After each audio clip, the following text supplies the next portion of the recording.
Abraham పొందుకున్నాడు, యాకోబు పొందుకున్నాడు, ఇస్సాకు పొందుకున్నాడు, దావీదు కూడా పొందుకున్నాడు. తెలుసు హల్లెలూయా.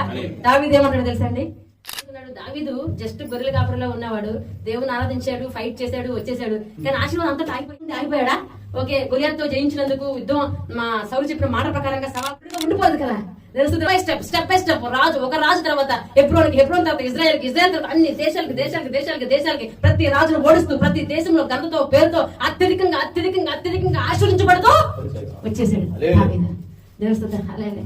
ఒక చోట ఇంకొక ఆశీర్వాదం ఉంటది. పడిపోతాడు ఒక సమయంలో.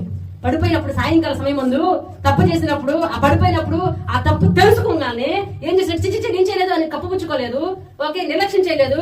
మనం ఎవరైనా తప్పు చేస్తే ఎదురు మీద చేస్తాం, వాళ్ళ వల్ల అయింది అలాంటి చెప్పలేదు. ఎస్, ఐ యాక్సెప్ట్, తను యాక్సెప్ట్ చేశాడు.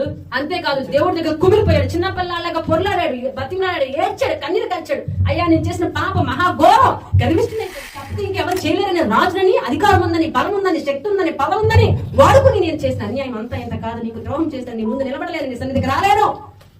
ఎంతగా ఏడ్చాడు తెలుసా అండి? మనం ఒప్పుకోం కదా ఒక మాట, మనం ఇంతుంటేనే మనం అసలు ఒప్పుకోం. కానీ ఎంత తగ్గించబడ్డాడు తెలుసా?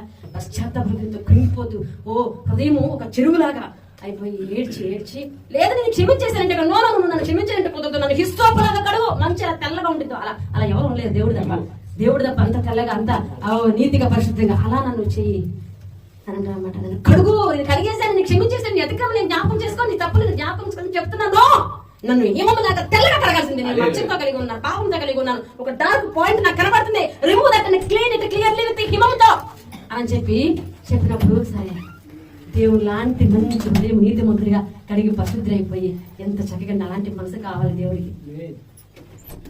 దానికి ఏం చేస్తే తెలుసా? అంత కన్నీరు కాల్చి అంత ఏడ్చినందుకు దేవుడు నీకు చూపిస్తున్నాను, నువ్వు నా మీద చూపిస్తున్న ఈ ప్రేమ, ఈ పశ్చాత్తాపము, ఇంత ఇష్టము, ఇంత ఆరాధన ఈ రోజు నుంచి దావీదు విను, నిన్ను బట్టి, నువ్వు చేస్తున్న ప్రార్థన బట్టి, నువ్వు నా కోసం పడుతున్న తపన బట్టి, నువ్వు నా కోసం చేస్తున్న ఈ పరిచయం బట్టి, నిన్ను బట్టి నీ సంతానానికి శాశ్వతముగా చదవగలిగి దేవుడు దావీదు మీద ఆసక్తి కలిగి దావీదు కోసము ఈ కాలము, ఈ భూమి ఎంత వరకు ఉంటుందో కొన్ని తరాలు అంటారు, సర్వకాలము నీ సంతానం ఈ సింహాసనం మీద ఉంటది. ఈ రాజ్యాన్ని పరిపాలించేది నీ సర్వకాలము. ఆయన కృప, ఆయన సంతానం, రాజులో నుంచి వచ్చాడు ఈ రాజు యేసుక్రీస్తు రాజు.